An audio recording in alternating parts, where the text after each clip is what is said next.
5. If we can get everyone to have a seat, please. 3, 2, 1.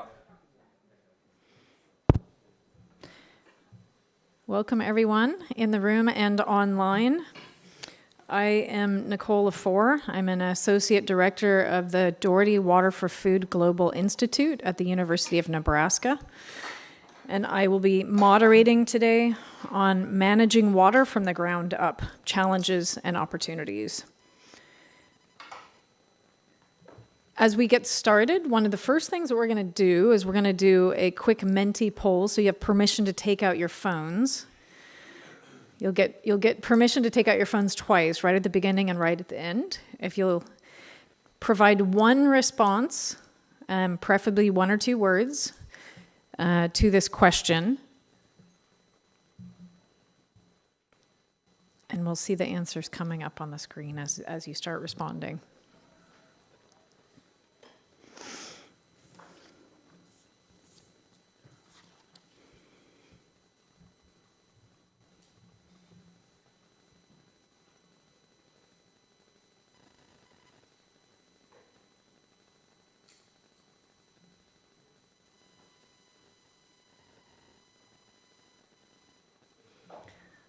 Well, lots of data and monitoring. We know who's in the room, don't we?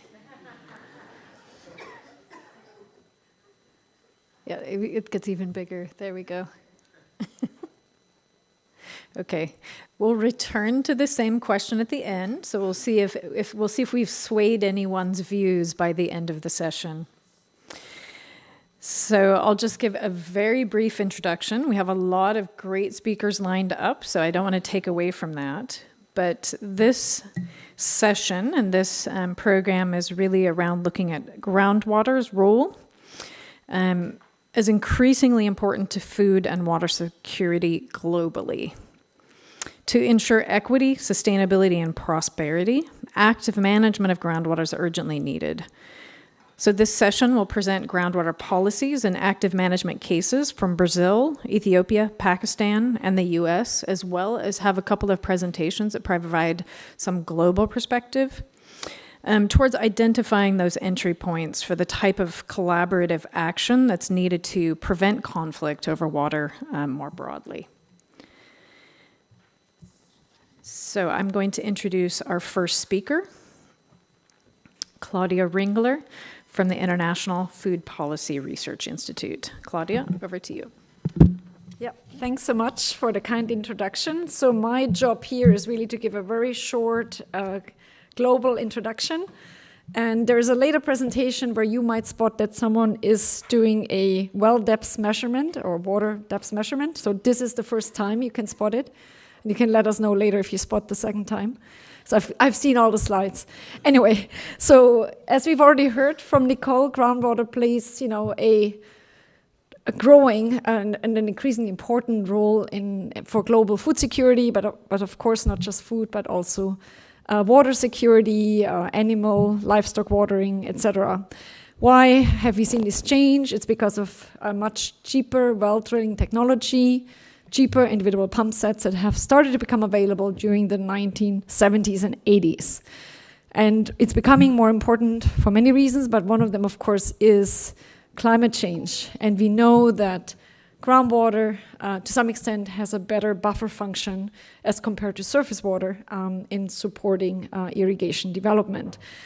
We are worried about groundwater because of the term called mining, depletion, overexploitation. You can call it in many different forms, but it's basically we're taking out more than we're returning, and that is the worry. But at the same time, we know we will see a lot more groundwater development, and we do need more groundwater development. And so the question is, how can we then actively manage it? So because we want to see the development, but we don't want to see the destruction. This just underlines the point. This is basically blue is the recharge of groundwater systems in the base year, and the red is the change in recharge. All the maps with red is the change in groundwater recharge with climate change. And basically red means there is less groundwater being returned to the systems because of climate change. So while we will rely more on groundwater systems, it's also becoming a bit more difficult to rely on groundwater systems. This is just the fact, groundwater uses are very differentiated geographically, also sectorally, and what it just shows is not everyone currently faces a huge groundwater depletion problem, and we have a lot of countries where we would like to see more groundwater development for food security and other reasons. But of course, India, US, China, Pakistan, Iran, they face some substantial challenges. And the big question is, can we even halt depletion? Is active groundwater management something we can do or not? And so really this is what this session is about. There's generally at least 3 ways to manage groundwater actively. So one is no more additional wells allowed. You just say, okay, you guys all have a well, we register it, and that's it. There will be no more wells allowed. So that's one way to manage groundwater actively. Another way is to just say, sorry, you guys can't take out more water. So you can, and you could potentially even say you can have a few more wells, but you have a quota system, you have some water discharge system, and so you actively manage how much you can take out of those wells. And the last one is called to manage supply. So you actually try manage aquifer recharge, artificial recharge of systems. You're trying to put more water into those well systems. And there's a lot of work going on in that area as well. And so the other quick piece I wanted to bring in here, because we have a lot of water food security linkages, at least in my work. And so I think we think active management is a good thing, but it's not a costless thing for various reasons. So there are also potential food insecurity implications. And so we did some global water simulation modeling where we said, okay, if within 5 years we were able to eliminate all of the depletion that's going on in some groundwater systems in the world, what would it do to global food prices? And what you can see here, in fact, you can't see as much because a part of the slide is missing. You can't tell which prices have gone up, but the 7.4 is actually rice. Unsurprisingly, it's the globally most irrigated staple crop. And there are wheat prices are increasing, etc. So there's definitely food prices will go up if we implement 100% active groundwater management focused only on the depletion, on the depleting component. As a result of this active groundwater management, we would also see an increase in the number of people at risk of hunger, and most of that, of course, concentrated in low and middle income countries, and particularly China, India, etc., where we already have a depletion problem. But because of food trade, this problem, higher food prices will also affect net importing countries. Again, can we do something about it? Yes, there's again a lot of measures where you can combine active groundwater management with, for example, accelerated investment in agriculture R&D and more effective rainfed management. That's one scenario. If you do that, the food prices, now you can actually see what crops we talk about. As I said, rice was 7.4% increase in food prices. We can get that down to, for example, just 2% increase in food prices if we more actively or more aggressively invest in agriculture R&D and, for example, do a better job in effective rain-fed management, because that can reduce some of the pressure on groundwater systems. And so this is all I wanted to share with, just to give you a taste of everything you will hear from now on. Thank you very much. Oh my gosh. I thought there was a step there. Sorry, that's my bad. It's on that side. Okay, I'll move. Thank you, Claudia. So, key message, we want groundwater development without destruction. So maybe we're going to hear a case now with some cautionary tales and some good lessons from the U.S. Thomas Harder from UC Davis, who I think, is he joining online? Yeah. Is he there? Can you hear me? Yep. Perfect. Over to you. Great. Thank you very much for the introduction. Thank you for having me. I'm Thomas Harder. I'm at the University of California in Davis. I hold the endowed professorship for groundwater and agricultural landscapes and work a lot at the nexus between groundwater and agriculture. I want to give you a little bit of an overview. And do we have the slides? I think they're up, right? I want to provide a little bit of an introduction to how we manage groundwater in the United States and focus mostly on California because that's the place where I know most Next slide. To get started, it's worth to consider that there is many different institutional frameworks under which we do groundwater management. In the United States, interestingly, at the country level, that is at the federal level, we actually have no law governing groundwater. The federal government has left the management of groundwater, both supply and quality, largely, with few exceptions, largely to the individual states. And the states, in turn, operate under a number of different legal doctrines that have both historic reasons, but also climate reasons. The particular map on the upper left shows the climate classification in letters, and the colors indicate the legal doctrines. The wet part in the northern US, northeastern US, operates under what we call the absolute ownership or English common law doctrine, which basically says everybody can just use whatever groundwater they want to, and everybody has right to whatever groundwater they can capture. Interestingly, Texas and Louisiana in the South also operate under this particular legal doctrine, and their statutory law is somewhat wrapped around this. Much of the rest of the eastern United States, which is the more humid part, operates under the American common law doctrine, which introduces the concept of reasonable use, which means states may have permit programs that consider various criteria before they permit somebody to drill a well and extract a certain amount of water. The western United States, where we have primarily dry, semi-arid climate, is operating predominantly under what we call the prior appropriation doctrine, meaning whoever came first has the biggest water right. So you have a list of people that claim groundwater, and if there is a shortage, the more junior users are getting cut off, while the senior users enjoy the full use of that water. There's a few states that are an exception to that prior appropriation doctrine. California and some states in the Midwest operate under what we would call the correlative rights doctrine, a kind of riparian doctrine where users of underlying groundwater share that resource, and they share the shortage on that resource. So if there's 20% too much overuse, everybody needs to cut back 20%. Which is very different from prior appropriation. So just to give you some thought on, there are these different institutional frameworks, these different laws under which we can divide up that resource. The resource, of course, is very important. The lower map shows the amount of groundwater used in irrigation in California. In dry years, we use as much as 60% of groundwater for irrigation. Next slide. The use of groundwater across the US has caused significant declines, as Claudia has mentioned, we see globally. In particular, the areas in red, in the center, this is the Mississippi Delta embayment alluvial aquifer system. In the middle is the Ogallala aquifer system, another alluvial aquifer system underlying a number of states in the middle of the country, and then in the west, many of the desert basins that have overlying agricultural uses for irrigation, including the Central Valley, have seen significant declines in groundwater levels. And that decline under the mega drought of the 21st century has actually accelerated in many of those regions, which is shown in the graph on the right. These dark red areas all are seeing accelerated water level declines over the past 25 years. Next slide.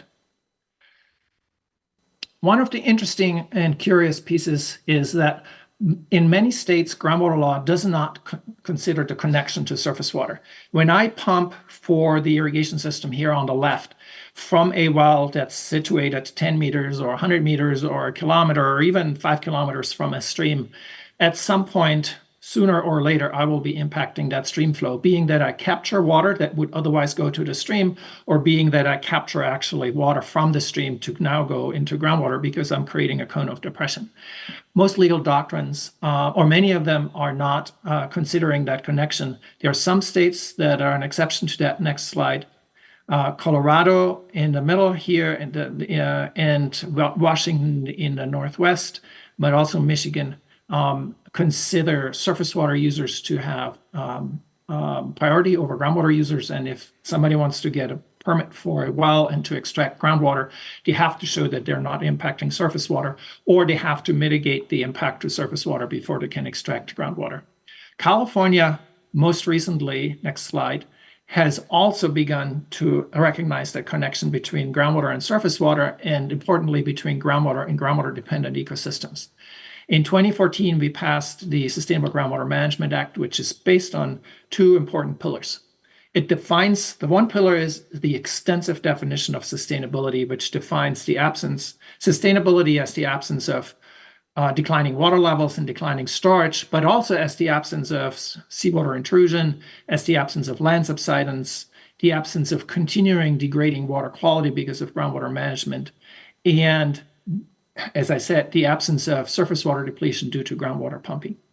The other big pillar of the Sustainable Groundwater Management Act that is very notable is local control under state supervision. We now have 250 local groundwater sustainability agencies that have prepared jointly or individually about 150 groundwater sustainability plans or groundwater management plans. And a key part of that local control has been a mandate by the state to these local agencies that they engage with stakeholders. It hasn't been very prescriptive. There's been a lot of different ways that local agencies have engaged stakeholders. And as we're moving sort of into the implementation phase of these groundwater sustainability plans, it turns out that the agencies that have been most successful in engaging and communicating with stakeholders about the many aspects of their groundwater basin are the ones that are most successful in moving forward with very, very difficult decisions. Next slide.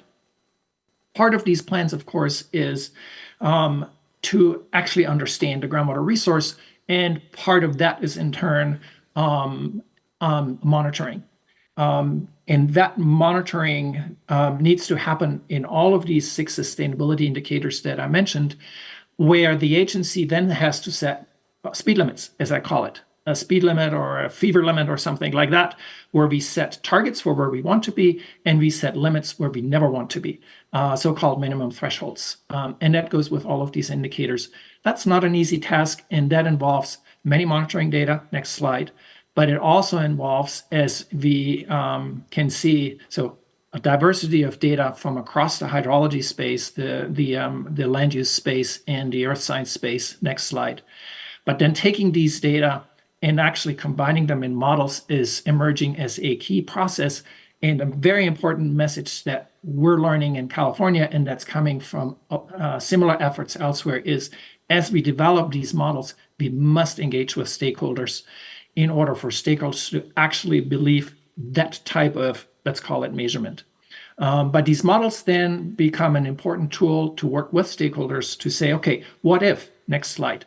What if we do this? What can we achieve? So this is an example that I've worked on with a groundwater sustainability plan where we developed a number of different scenarios, basically a number of different practices that cost more or less energy, money, et cetera, engage with more or less number of people. And we can, for each of these scenarios, then look at the target and see how much of our target we are actually achieving. We can use this kind of information in our stakeholder engagement and in the communication with stakeholders so that stakeholders are empowered to then make informed decisions about how much money they want to spend, how much effort they want to spend to achieve X amount of outcome. I'll leave it at that and turn it over to our next speaker. Thank you very much.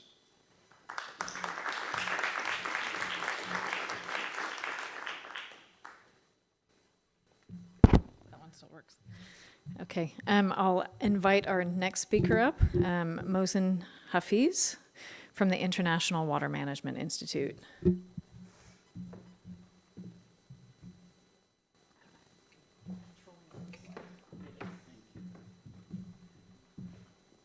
Good afternoon, everyone. Thanks, Nicole. I will be sharing some examples in a data sparse environment, particularly in Punjab, in Pakistan, what we are doing, how we are able to do the groundwater active management, and in the case where there is a groundwater has sharply declined and there is a major problem. Okay, in Pakistan, which we are talking about, only in Punjab, there are around 1.29 million tube wells which are existing. These were the numbers, which was the estimated numbers. But now the we have done as in partnership with the Punjab Irrigation Department, extensive number of tube wells, and the number of tube wells, around 1.6 million tube wells have been accounted, and still that may go to 1.8 million tube wells which are the geotagged. Okay, so I will not go into that one, the groundwater, why we need to the groundwater management, but fundamentally there was a new act, was Punjab Water Act was approved in 2019, and that act is specifying that when the government need to manage surface water, groundwater and rainwater, and they should be giving a licensing and then everything. And that's also linking with the national water policy which was approved in 2018. So subsequently each province was asked to manage that one. That becomes the classical example that how to manage it when there is no monitoring system or the monitoring system is not reliable. Therefore, under the Nexus Games project, we develop a kind of the monitoring system, picking up one district, and I will be sharing certain example. This is a Rahim Yar Khan district, which is about that in southern part of Punjab, last part, and then starting Sindh.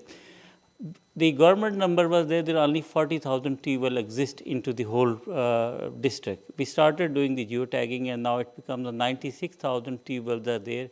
The actual planning was 40,000 tube wells are there, but in reality there are 96,000 tube wells are there.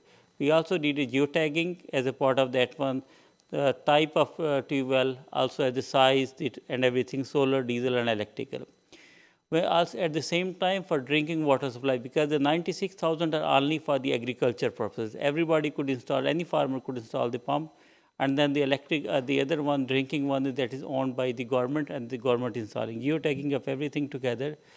But then that's giving us the idea about the tube well discharges, how much water we are extracting it on a yearly basis and all sort of, and that's clearly sharing the area about the red polygon, which are the most hotspot area where there is heavy extraction is happening by the sugar industry as well as the fertilizer company, they are extracting it, looking around that one thing.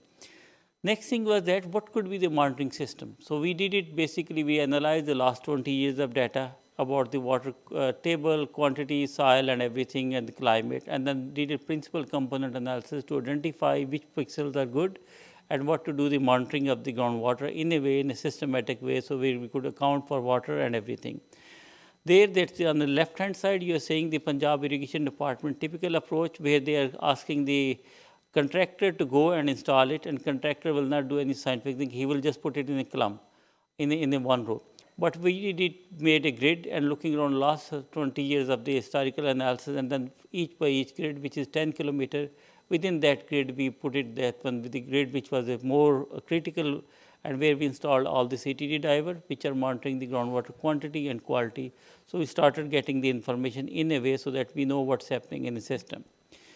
Also showing the example how that the groundwater quantity and quality is changing for one of the site here over the period of 1 year. But then the next is giving the information, because typically before that one groundwater was monitored pre and post monsoon. There was also issue there whether the observer is going there or not, or he's creating the data.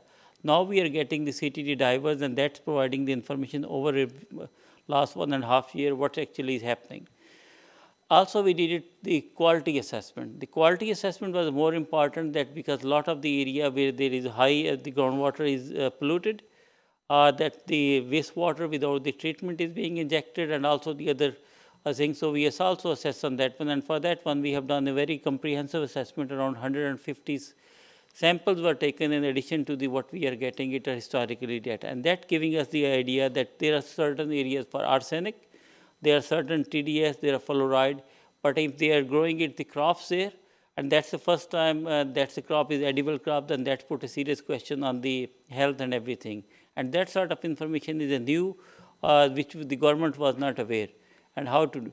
Next is also on the quality assessment. We did it, the critical areas, bit more assessment and quantifying it, what could be done over a period of time.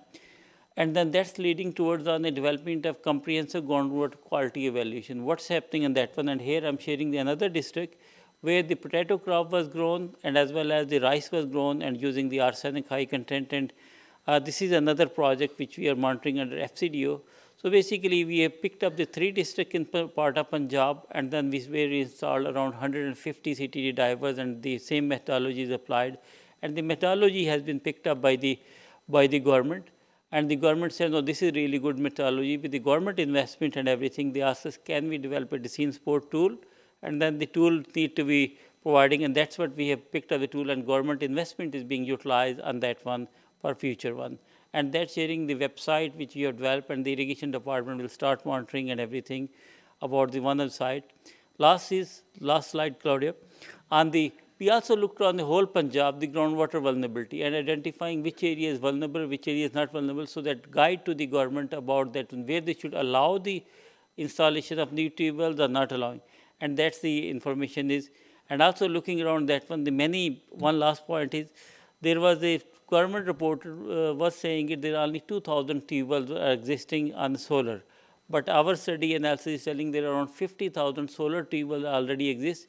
And we also did a trade-off analysis. What will happen if we convert the solar to the diesel to the solar or electrical? How much will be the greenhouse gas emission reduction, and what will be the carbon credit? So this is active groundwater monitoring which is happening, and we are working with the government how that could be applied and for the enforcement of the groundwater regulation. Thank you. Yep. And these are these one which is the government has accepted, and now they are applying everything. Thank you.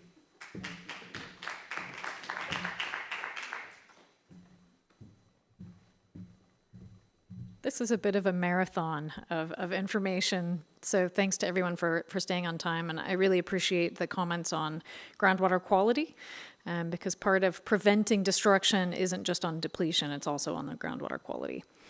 Our next speaker is my colleague at the Doherty Water for Food Institute, Christopher Neal.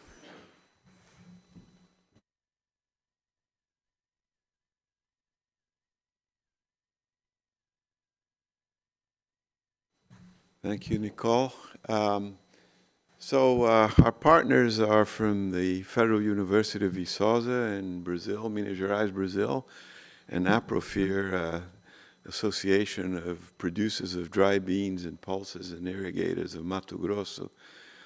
So what I'll talk about is a study we're doing funded by the government of Mato Grosso. But first, a little context. Mato Grosso is in the center-west of Brazil, and for the benefit of our European and US colleagues, it's bigger than Spain and Texas. Okay?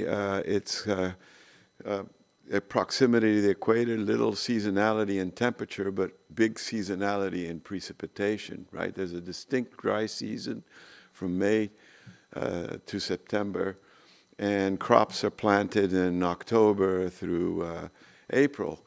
Soybeans goes in October 1st typically, and short season corn right after the soybeans are harvested. You see that image there of the harvesters and the planters right behind them.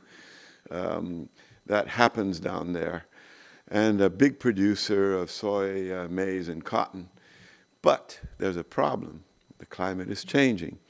Okay? Studies have shown that the duration of the rainy season is shortening. And one of the problems is it's being delayed, not necessarily in quantity of rain overall, but the start of the rainy season is delaying by 2 or 3 weeks.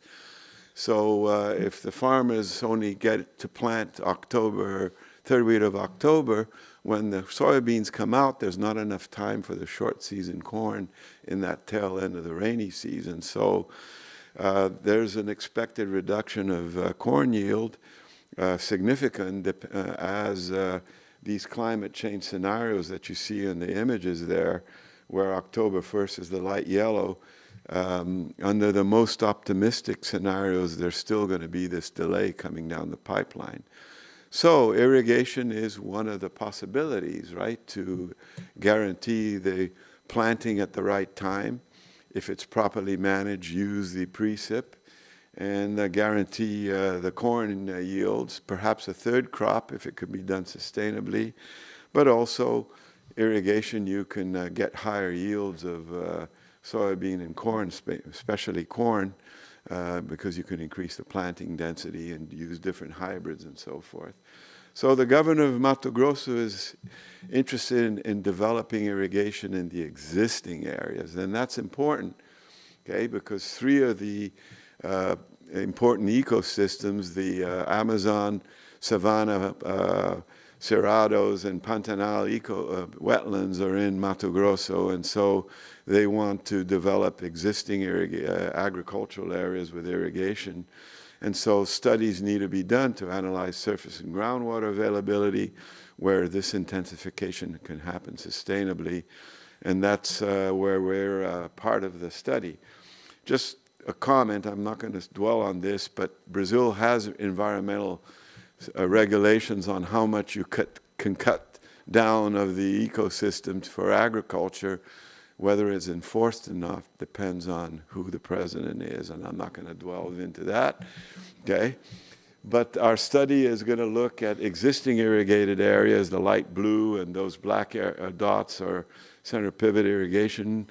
And then the pink areas, the one on the right is in the Araguaia, Xingu. This is rivers that feed the Amazon basin.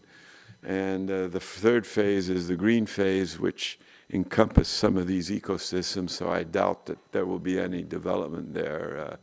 At least I predict that our studies are going to show that not. But we're going to look at the groundwater, and we're using remote sensing, this product that we developed. You can go on our website, the Global Daily ET product. It's running on our supercomputer, the Alexi, modeled by Martha Anderson at USDA, our partners at NASA, Chris Hain. And we got funding from USAID to develop this in the Middle East, North Africa region, but we're running it in Brazil in different tiles, right? 15-degree tiles. We can turn those on. And these, this is in the southern Brazil, but the tile above it is where Mato Grosso is, which we're already running. And we've compared it to eddy covariance towers that measure ET. This is at the 375-meter native scale of VERS. And so we've tested it in grasslands, in agricultural areas, irrigated and non-irrigated. This scatter around the line is because of the resolution. We have a model that downscales it to 30 meters, and that tightens up the relationships. A graduate student working with us analyzed, using this product, the irrigated areas in Mato Grosso to look at the consumptive use using our product and the ET from MODIS, and looking at how much ET per month and the equivalent irrigation flow rate that would be needed to support that evapotranspiration. And this is the type of work we're going to be doing and looking at future climate scenarios as we examine the surface and groundwater availability. So we have to do groundwater modeling, as our colleague from California mentioned, similar type studies, right? Surface and groundwater, how they're connected, the recharge. And I'm working with the Brazilian Water Agency, ANA, on the governance side of things, right? Because they manage the surface waters and these irrigated areas. We need to institute a form of local governance, not like the successful Nebraska, but some adaptation of the groundwater governance. Challenges: lack of data, as you can expect in a remote area, lack of hydrologic, groundwater, and surface water measurements, and for the development side, the need for rural electrification so you can develop mechanized center pivot and drip irrigation systems. Thank you.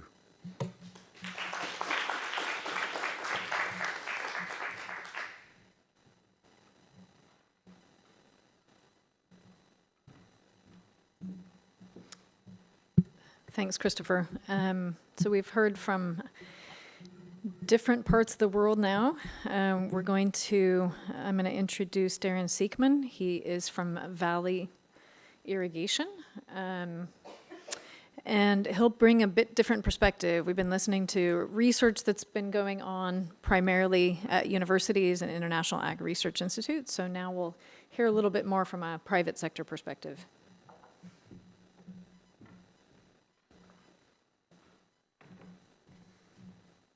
Thank you, Nicole, and that is the purpose of what I want to do, is talk about things that are in progress today and the bright future that we have ahead of us.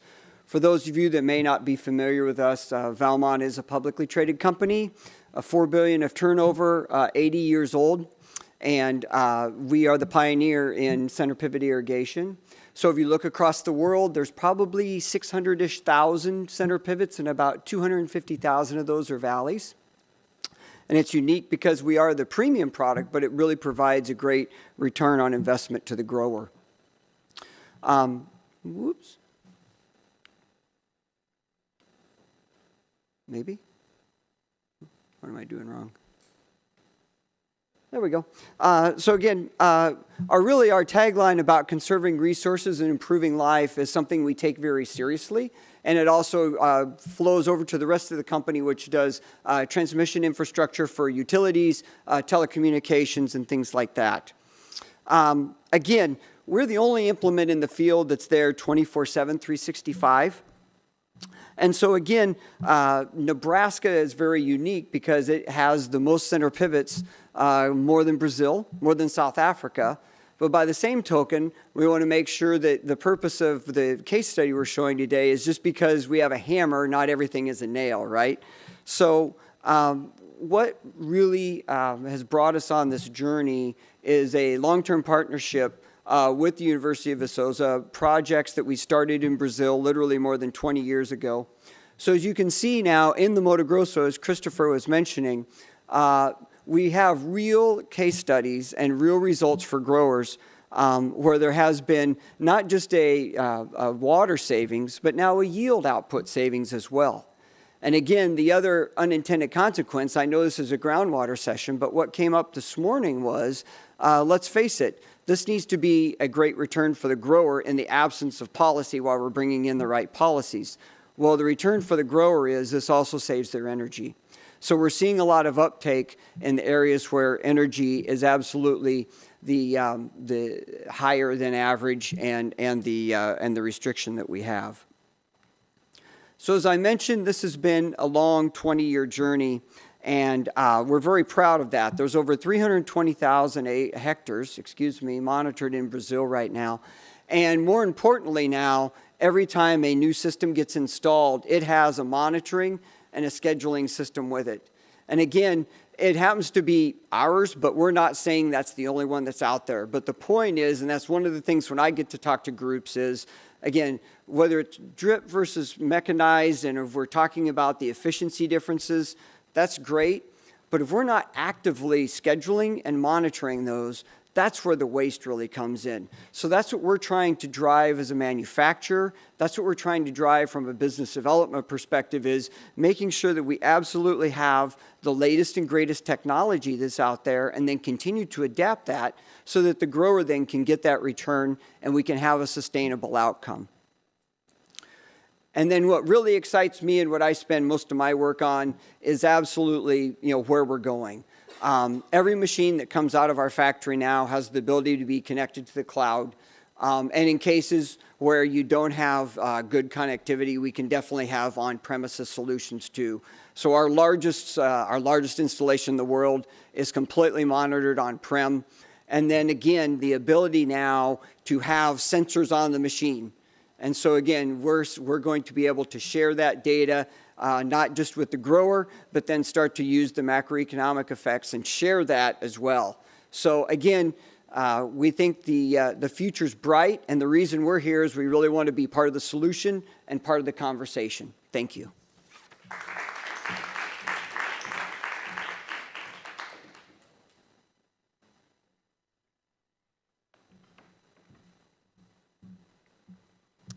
Okay, thank you very much, Darren. That's great to hear about the private sector role, some of the tools that you're developing. And now we're going to switch to quite a different approach when we're talking about solutions and groundwater management. We'll have someone join us online. I think they're trying to bring it up. So I'll introduce Hagar Eldidi. She's from the International Food Policy Research Institute. And she's going to present on something that I got to participate in the field. So I'm looking forward to her presentation. Thank you, Nicole. Hope everyone can hear me well. Hi, everyone. I will talk briefly about the groundwater games intervention that we tested in Ethiopia and its effect on sort of like community learning and groundwater management and governance, community governance. Next slide, please. So we've been doing research on this idea of experiential learning or learning by doing. So like learning by doing in an engaging way. And experiential learning in general is something that's really useful for identifying behavioral patterns, for shaping mental models, especially towards like collective action and understanding dynamics. So why did we do this particular intervention in Ethiopia? This is actually an adaptation of the groundwater game that Ruth Meinzindig, who's here with us, and colleagues have developed for India before. So it's a bit of a different context, but then in Ethiopia, small-scale irrigation has been rapidly expanding currently, and so there's lots of potential, as Claudia said, for food security and such. So it's really an opportunity to improve farmers' awareness of groundwater resources, the dynamics, the characteristics of the resource, and to promote their active engagement to avoid resource depletion, sort of before scarcity levels are critical and sort of an inflection point. So we looked at piloting those games in this different context in an area near Butadra town, in the Enseno Plain in the SNNP region, southeast of Addis. And we played those games in 15 communities. The idea was to test the individual learning effect of the like right before of learning on individuals, right before and right after the game to see changes in the perceptions and to see also if there are any effects in the medium term on the community as a whole. In that case, we collected data 6 months later in those same communities. Next, please. So the game itself is very briefly a crop choice game played with 5 players, and each player chooses to irrigate either crop A, which is like water saving, but you get less income with it. But if you plant crop B, you use more water, but you get a higher income. And so the players then will observe how their individual choices will have a collective effect on the shared groundwater level over the years. And those years are represented in the game rounds. And the game has like different treatments. So some rounds with no communication between the players, some with communication, and some where they can like discuss and make rules. And so after the game, there is also a debriefing discussion where the players and also people who did not play the game get to discuss how this relates to their own challenges and like discuss insights that they gained from the experience and to brainstorm solutions for their community. Next, please. So these graphs are showing the perceptions of various statements before and after the game for players. And after the game, there were visible shifts in mental models around understanding the shared nature of groundwater, that it's a depletable resource, that people's crop choices affect availability of the water, and that the communication and collective action and kind of like sort of community rules and governance would matter. And some quotes are also depicting this change in perception. Next. And similarly, we had an open-ended question for before and after the game about what players think should be done to improve groundwater availability in general. And we could also see a shift there in the number of players who, for example, mentioned that they should simply increase the depth of the well. And so these decreased by half. And we can also start seeing solutions like crop rotation, collective action, implementing rules, things like that come up when it was not mentioned before the game. I will say that there is more analysis that's been done with more nuanced results. So, for example, we had conducted gendered regression analysis for looking at within game behavior and how people have been behaving and learning through the game. But there's not so much time to go through this. So you could please check out the paper if you are interested in more. Next slide. So then we conducted a focus group discussion before the game and then 6 months later again. And we could see here some evidence related to finding like a sustained learning effect. So people remembered the lessons from the game. We were seeing effect of how people's new thinking, like on the necessity of community rules or for groundwater, and that was still the case. Although at the beginning, before playing the game, this was really often not supported because groundwater and groundwater wells in general were considered private property. So it wasn't something that has been said before the game. However, we do not see a lot of community level sort of like formal collective action taking place or like really formal institutions. Only a few villages reported adopting some like new governance institutions like rules or groundwater schedules or something like that. And we suspect that it was probably partially because they're not really facing that much scarcity yet. So not much as urgency. And also the end line was before the dry season, so maybe it was not on people's minds. But communities did express that they wanted expert support on like what kind of rules to formulate or agreements for the community that would help them like kind of have the right choice as a community. And of course, in general, as Claudia said before, this intervention is in the context of simultaneously trying to expand access to groundwater irrigation, but so that's kind of still the priority. But we could still see that the participants reported having group discussions about this game and the groundwater governance, raising awareness among peers and social places. And such individuals changing behaviors or like micro groups or like neighbors coordinating together, such. Next slide, please. And so some overall reflections. We think the games really could provide a good initial, like rapid, scalable experiential learning opportunity about groundwater governance and challenges. And that's sort of a key first step to like prime mindsets to raise awareness, especially in communities that perhaps don't have such a long history of like groundwater irrigation. And overall, the intervention did lead to cognitive, normative, and relational learnings, which was great.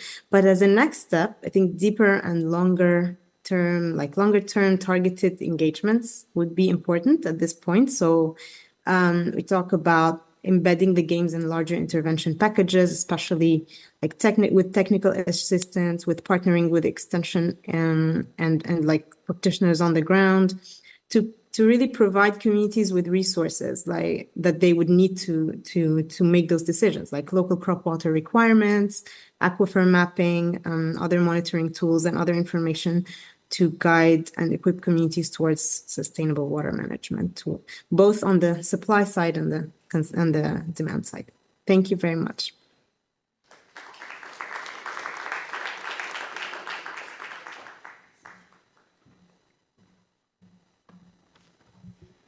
I was able to actually observe the groundwater games in Ghana, and it was a really interesting experience to watch people learn throughout the day, and also to listen to what their solutions were for collective management of water. One group that I sat in with actually agreed that if they were facing a problem with groundwater, they would pay people not to farm. And so they would make decisions about who got to farm and who didn't.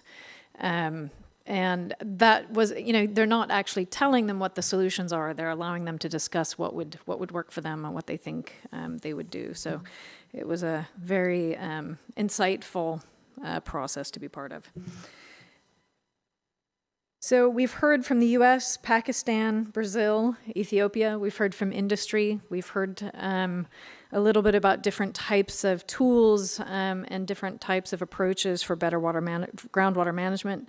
And we're going to have a policy panel that will focus a little bit more around kind of policy level interventions and initiatives that move us a little bit away from the pure research focus to policies.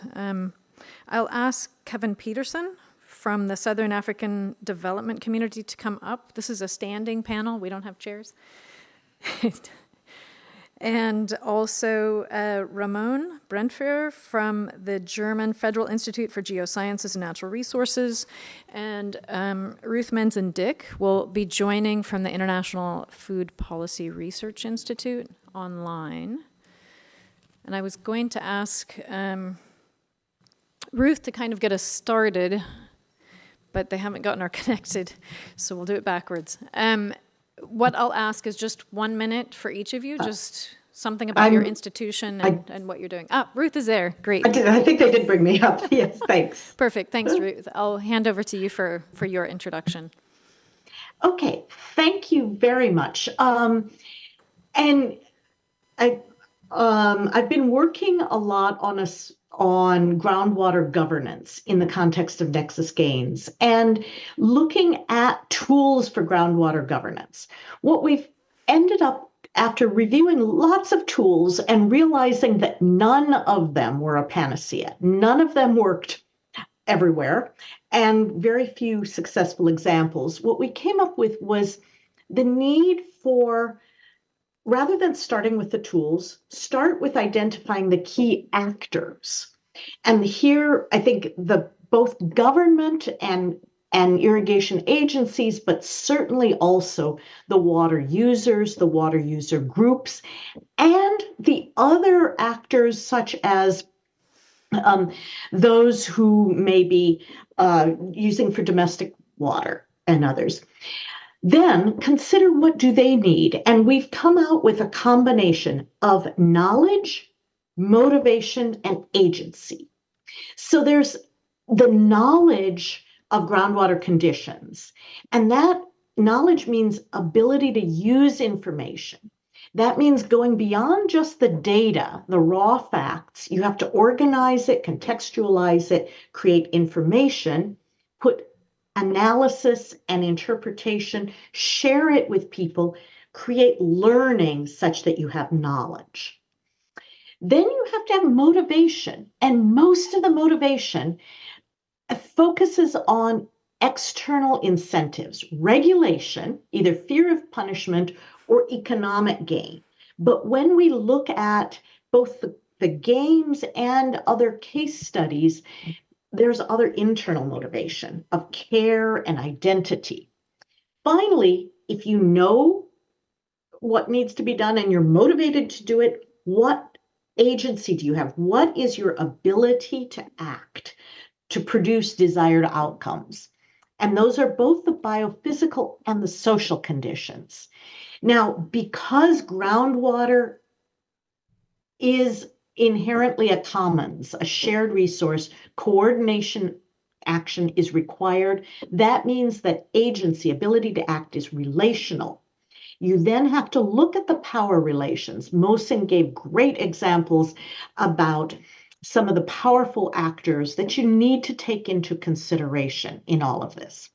So just thinking about this combination of tools to provide knowledge, motivation, and agency for the broad range of key actors, not just government alone, not just water users individually, but that combination, we feel, is a promising approach for addressing this. Thank you. Thank you, Ruth. Yep, that's working. Thanks, Ruth.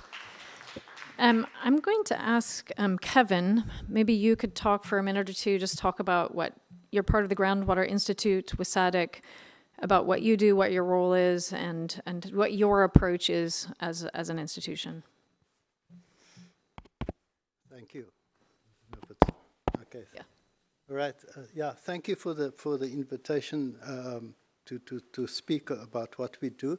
So I work for the Southern African Development Groundwater Management Institute. So basically, we're an institute under the auspices of the Economic Commission of SADC, and basically our task is focusing on supporting member states in their groundwater management work.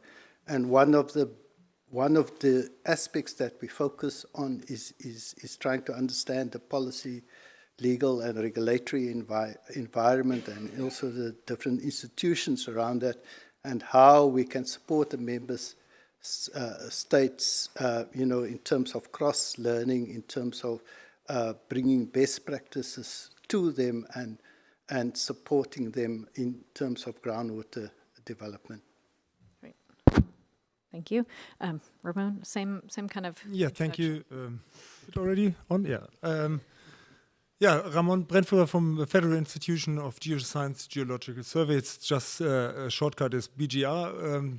which is the Geological Survey of Germany. We are part of the German Development Corporation. This is one of our tasks, and in my project I'm working in is we are advising our ministry in groundwater management as a technical institution, but we also develop tools, instruments that could be used for groundwater, for the development of groundwater resources, finance, management, and governance of groundwater resources, and with a very strong focus on sub-Saharan Africa. Great. Yeah, and thank you for adding in the finance component. That's something that hasn't really been mentioned much today. So we have a question same question for each of you, but you can take it from your own angle. So Ruth, starting with you, I mean, you've already mentioned some of this from your perspective, so maybe you want to give us an example. But what are those key elements? Who are some of the key actors that need to be engaged in these groundwater management activities? Okay, thanks. So we've been doing this in India, working with Foundation for Ecological Security, that we've gone from individual interventions, such as groundwater monitoring or the games, to really a systems perspective and saying, okay, the games can contribute to both knowledge because they help people to take sort of their experiences and it creates like a basic model, and helps people understand what's going on. So it's mental models. And then if they have that knowledge, and it creates some motivation, kind of internalizing it by realizing that what they're doing affects their neighbors. Then if you have that, you still need technical information about what can you do with it. And one of the differences, for example, between what happened in India versus in Ethiopia is in Ethiopia, we didn't have the follow-on kinds of activities that we had in India. And so we've been more effective in India than in Ethiopia so far. We need the partners who can also provide that technical information for Ethiopia. And so I think it's that combination of factors that really is critical to making a difference. Great, thank you, Ruth. I'm going to shift to Kevin. You have member states, that make up SADC that you mentioned in your introduction. So working across those states and then with the individual states, what are you seeing as key elements, and within those, who are those key actors within those states, and maybe even across states, how you manage that process? Yeah. So we work within member states. We also work within a transboundary context. So we also worked with transboundary organizations like river basin organizations, and what we're trying to do is to kind of strengthen groundwater into those type of organizations and institutions. Then obviously member states, we work closely with the different national governments, the water ministries, and then what we're trying to do, or what we are doing now, is to kind of establish within each member state what we call a national focal group, where we're starting to bring other stakeholders into the broader discussion and linking up the water ministries with the private sector, with the NGO sector, with the mining sector, agricultural sector, and trying to create a dialogue within that space. But what we're finding is that there's a neglect of subnational institutions, and this pertains to both formal institutions at the local level and also informal institutions, and there's a real struggle in terms of how to engage informal institutions into the decision-making processes. I think the comment was made about knowledge, and that is quite critically important in terms of how do you co-create knowledge, because as scientists we always want to find out how much recharge is there going to be or is there, which is great, which is fine, it's not a problem, but how do you then relate that to the community or the people's needs, and what value does that add to the things? So our focus always is on groundwater for what? There must always be a livelihood component associated with what we doing, and we're driving what we call a scheme where member states identify what their priorities are, and we're trying to support those type of processes. Yeah, great. I like that. Groundwater for what? I mean, we see groundwater used for so many different things. Just one very quick follow-up question, which is not scripted, but it's my own. Do you look at water quality at all? Yeah, so obviously that is a big issue because, and again, it's groundwater for what? Groundwater for health or whatever the way you look at. It's neglected in terms of our understanding because we don't have the data. And what we're really trying to do is, and we recognize data as a problem throughout the member state, and we've got a strong process towards doing that, but I must admit it's a real struggle, it's a challenge, and then obviously the next step is how do you turn that data into knowledge for decision making, but that is a real challenge for us at this stage. Great, thank you. Ramon, over to you. When BGR is working in a particular country, because it sounds like you work a lot in sub-Saharan Africa, who are you looking at working with, and what are some of the key elements that you're trying to pull together in the work that you do? So I think you have to differentiate between the bilateral projects BGR is involved in and the work we do. From our project, we are more a sector project on a sectoral perspective.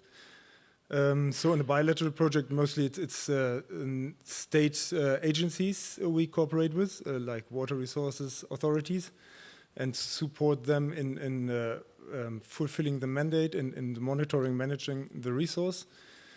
We, as a sector project, we try to push the agenda to look more on the local level. So especially when you're here on the World Water Week, a lot of is discussed on transboundary management and all the things, which is important. So groundwater management happens on all levels, but it's very often forgotten that the benefit and the resource, it's a very local resource, and the benefit is very local.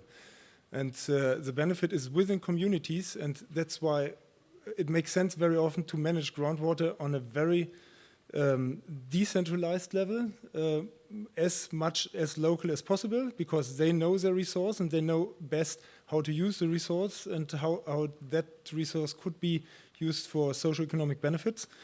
So I think this is something I think should take more attention to the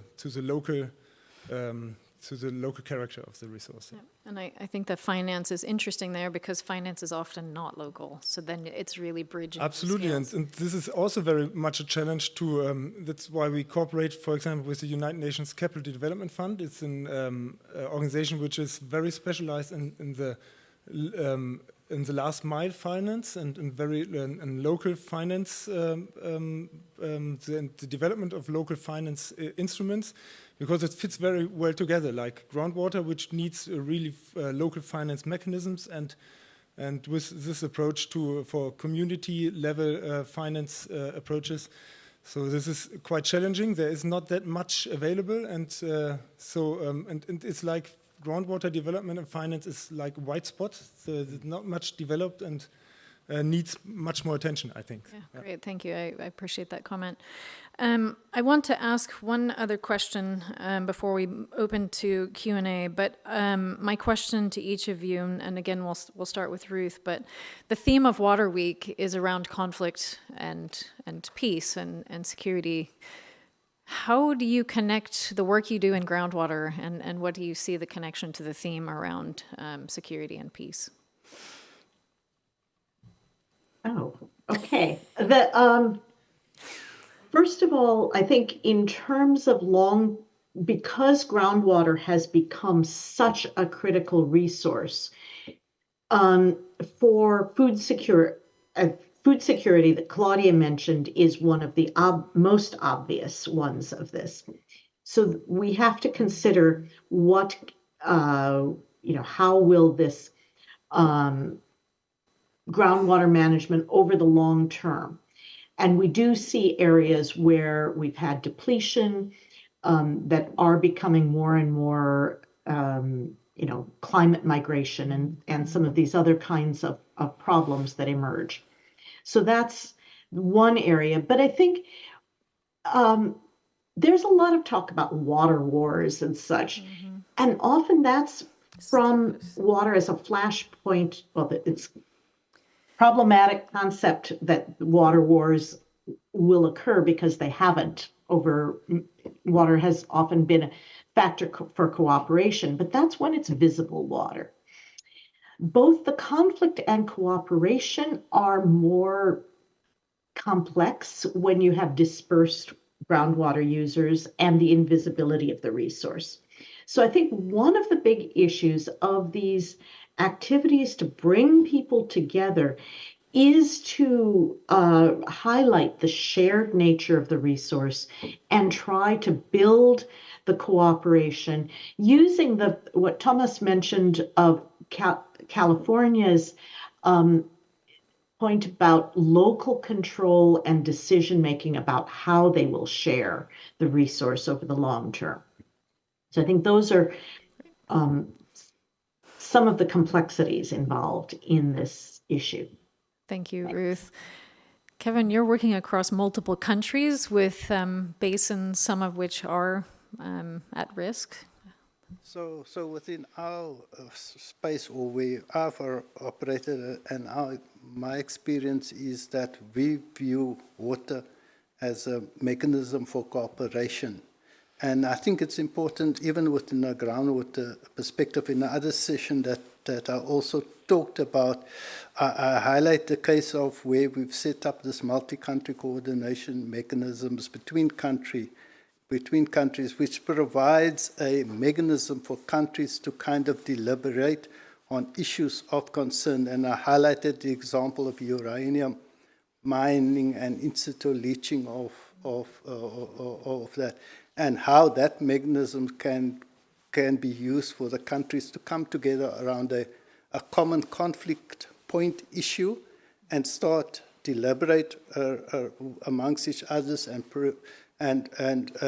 prepare a common understanding of how to deal with that specific issue from a water perspective. But now, obviously, you also got a mining perspective and you've got an environmental perspective, but at least the water people, are thinking the same thing, and then they can project themselves into the other sectors in terms of that dialogue that needs to take place.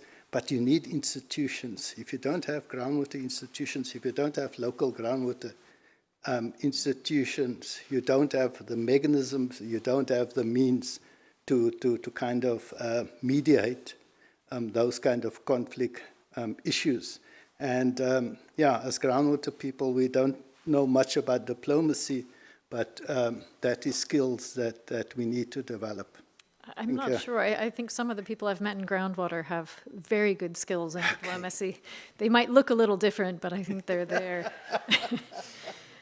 Ramon, in the work that you're doing, do you see any of these kinds of flashpoints, potential conflict, or opportunities to prevent conflict, and that could be at community level, or it could be at higher levels? I mean, at least a lot of potential when groundwater has a potential to improve life and livelihoods for many citizens, it improves social security and at least has an effect on the security and peace building. And I think this is a major impact. Maybe it's not a direct one like in diplomacy. And if we come to surface water, it's a different discussion. I think it's much more. It's the more direct connection to peace and peace building, but maybe more indirectly, it could contribute through the improvement of economic perspectives to peace building. Yeah. Great, Thank you. I appreciate all of your answers. We're going to open up to the audience here and online. There's 2 questions online, and the questions can also be to our earlier presenters. So it can be for our panelists here, and it can also be to any of the presenters. Yeah, Claudia, go ahead and... Coming? Yeah. I'll just quickly read the online question. So there is somehow the same one seems to be asked by 2 people. One is Cécile Houet, or Auguet, I don't know. The other one, Mark Eisinger. So they kind of hone down on this issue. I mean, the first point I make is that so countries that might not extract any groundwater get affected by severe groundwater depletion because they import food. So that's a point. Then they kind of want to know, what can you do? Should you do more water pricing, more reuse, more efficiency, within these groundwater systems, or should you go to other measures such as reducing food waste and changing your cropping system? So I guess it's good to hear your opinions and our online speakers. That's the first question. As I said, came twice. The other question is from Brian Bruns, and he would like to know suggestions of good examples of actively maintaining or recharging groundwater storage with a focus on drought management. So I guess that's also a crisis. Right. So who is actively managing a drought through, keeping their groundwater systems restored, or I guess active groundwater management for drought management? So any examples you have from that? Thank you. And I guess because all the speakers are coming, so we'll also come to the floor. First question is a very big question. I don't know if you... and maybe it's something that, one of our presenters or one of the panelists might want to just take one piece of that and respond, because that's quite a big question. Is there anyone who wants to? Anyone who wants to respond to that online question? Yeah, I'll start by saying, it's almost all of the above that has been highlighted, and what I've found best is that a basket of intervention measures needs to be put in place to deal with a specific problem or issue. So it depends really on the problem and the capacity of the institutions or organizations to deal with that specific problem, and what kind of measures are needed to address the issues, those issues of efficiency, conservation. It's a whole basket of measures. Maybe I can just simply summarize. I think groundwater itself is a really brilliant climate mitigation resource, and which is not, especially in sub-Saharan Africa, which is not fully unlocked yet, and in many countries not at all, and so could contribute a lot to drought resilience. And then if you have the basket of improving even that buffer function, then it's even better. Yeah. And then the question of good active examples. Maybe we can speak to California. Maybe there's good examples. Our type of interventions are very reactive. So when there's a drought, we suddenly jump up and try to do things, and the further we move away from the drought, we revert back to our old habits. Actually, the speaker earlier from California, he's there now. Is Thomas there? Yeah. Oh, fantastic. Yeah, I'm here. I think the question about, particularly there's a part of that question that had to do, you're producing food in an area, the groundwater is depleted or becoming depleted. Maybe that food is being exported, or in the case of California, shifted to other states. I thought that might be a good question that for you to respond to.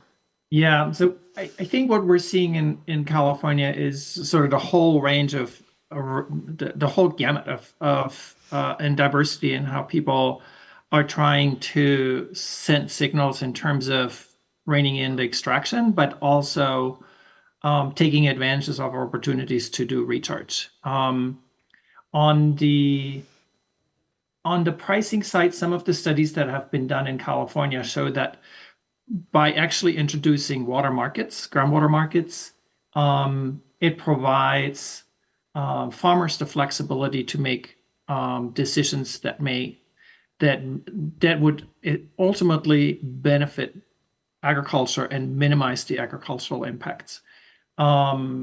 It will steer to more valuable crops that may have also higher water demands on a smaller acreage, and it will push out low value crops and put them, have them be grown essentially outside of California. On the recharge side, we do have a number of examples in California with successful managed aquifer recharge projects that are being used during periods of drought. But even those are going to have limits. And we've seen under the mega drought in the last 25 years, we've seen significantly more dry years than we're used to, and we're adjusting to this kind of change. Ruth, I think you wanted to come in. Yeah, just to say, I could tell Brian this myself because he's my co-author on this study that I was drawing from. But I was recently at a presentation in India that found that in peninsular India, there has been a large increase in groundwater storage through a whole range of watershed management activities under the Rural Employment Guarantee Program, largely. It's in the Indo-Gangetic plain that there is the net reduction in the last years, but that accords well with what we found in our India study, that people are more willing to engage in invest. We found that with the games, there was a significant increase in people's willingness to contribute labor and money for recharge. That's easier to achieve than for people to change cropping patterns and reduce use. And so that's, I think, one of the other issues is that there are examples where it has been supplemented by government programs such as the Rural Employment Guarantee Program in India. Great, thanks. Claudia, more questions? No, actually just a partial answer on the first question, because I think it relates a bit to my slides as well. So I think to some extent, there's this question right now. We know because of higher energy prices, fertilizer prices, war in Ukraine, COVID-19 crisis, we know food prices have been increasing, and it's extremely difficult to say, to say if the relative contribution of water scarcity to higher food prices. But again, for California is the one place we can see how water prices and water that's being traded have changed, and they have dramatically increased in response to this mega drought. So while we can, directly link higher fertilizer, energy prices, the COVID-19 crisis, etc., to higher food prices, it's very difficult to make the connection between water and higher food prices. But my point is, I think we already see a contribution of water scarcity and groundwater depletion to higher food prices. It's just a bit difficult to disentangle because we have very few water markets where we see fluctuations in water prices. And I think Thomas cannot, because I said California, so back to Thomas, I guess. Yeah, I actually wanted to add to Ruth's comments on these games in India, that we see something very similar in the real game that we're playing in California with real groundwater managers and stakeholders. There has been an enormous push toward increasing recharge, and a lot of the early plans rely very heavily and hope to increase recharge rather than to have to tackle the demand reduction. And when you put all of the groundwater sustainability plans together, the amount of recharge that they together hope to achieve far exceeds what additional surface water is actually available to do that with. And so that is in fact where people would like to go, and it is because it would least affect their livelihood. Yep. Do we have any questions in the room? Claudia. Hi, Clive Mitchell from Nature Scott. Thomas, in his presentation, referred to quite a diverse range of property rights across the states, and others mentioned the kind of fine-scale, granular governance to respond to local needs in managing, potentially quite dynamic resources like surface and groundwater. And I just wondered if there are any comments about the kind of the potential mismatch between some of the institutional arrangements in place, particularly around property rights, water pricing, and the management of common resources like groundwater. Yeah.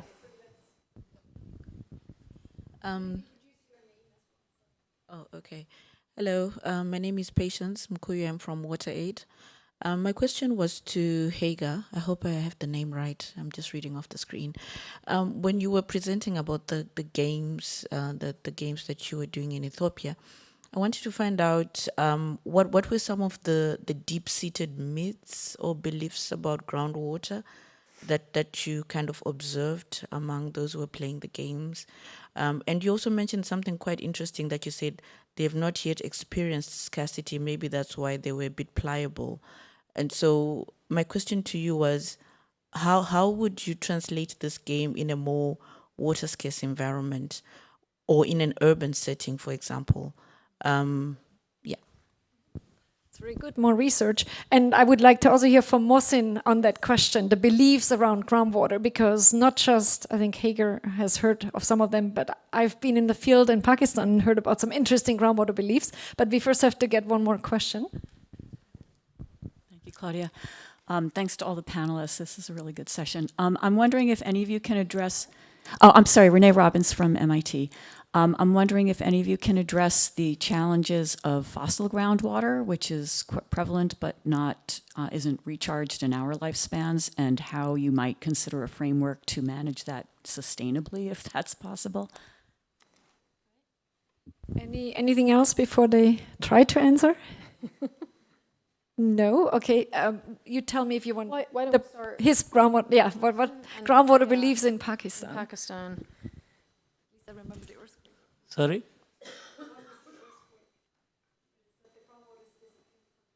Yeah. Okay, in Pakistan, there the people, I mean, there are many things, but we had a series of meetings with various government stakeholders and farmers and everyone, particularly farmers, and people believe on that one. Okay, we were talking with one of the farmers saying that there was an earthquake 20 years ago, and then that sort of the thing, the groundwater disappears.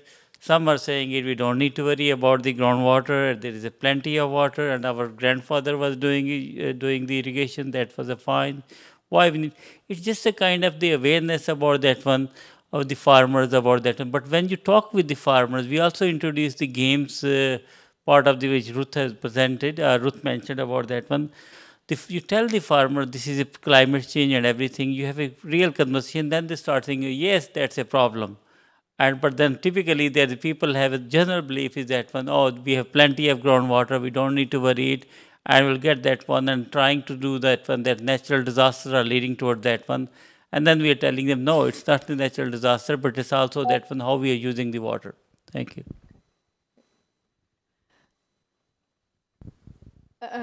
Hagar, did you want to talk a little bit about the Ethiopia context in terms Yes, of... thank you. And yeah, it's very interesting about the earthquake. I think the one that really I remember very well from Ethiopia is,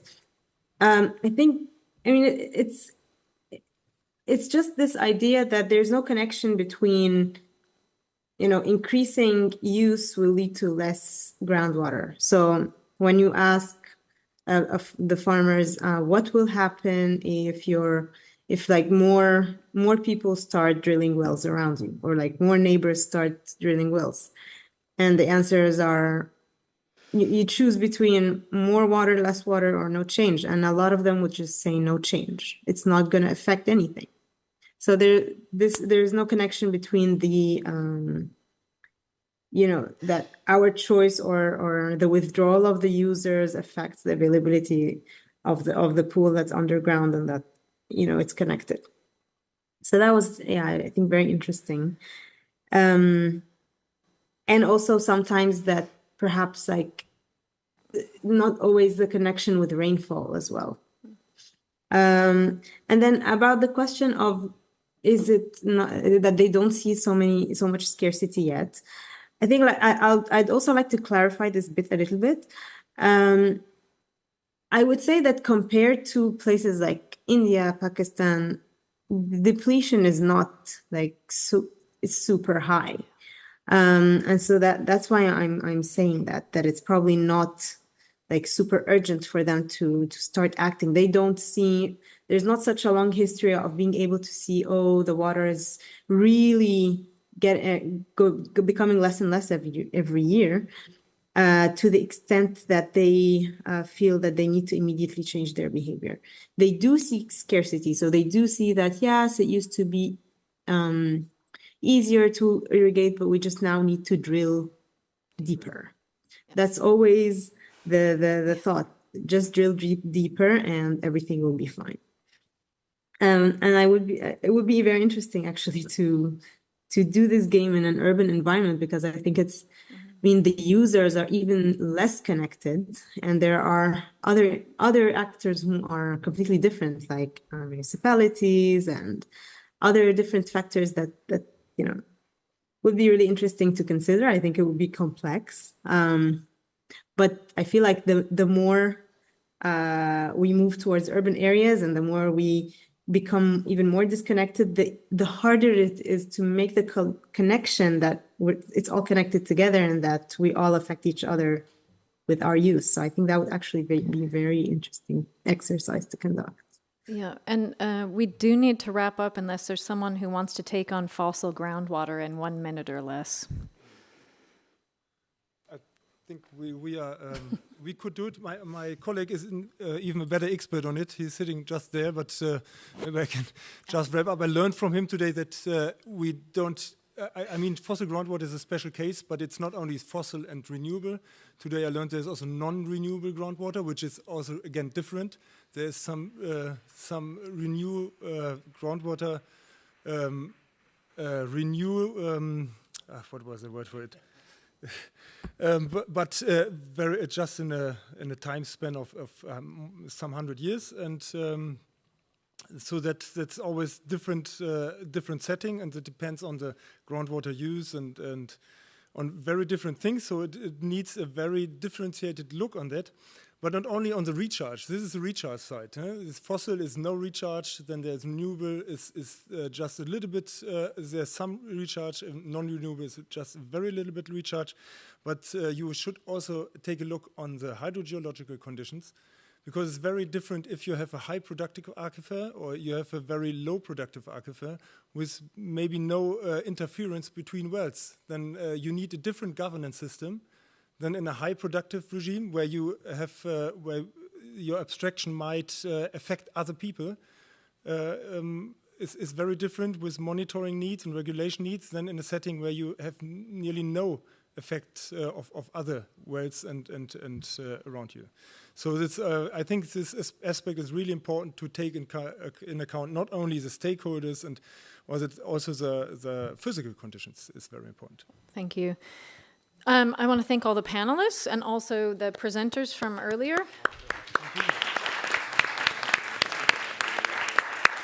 Okay, and we warned you we would try this one more time and see if anyone had any change in opinion at all in terms of what you would say as your top key element for groundwater management.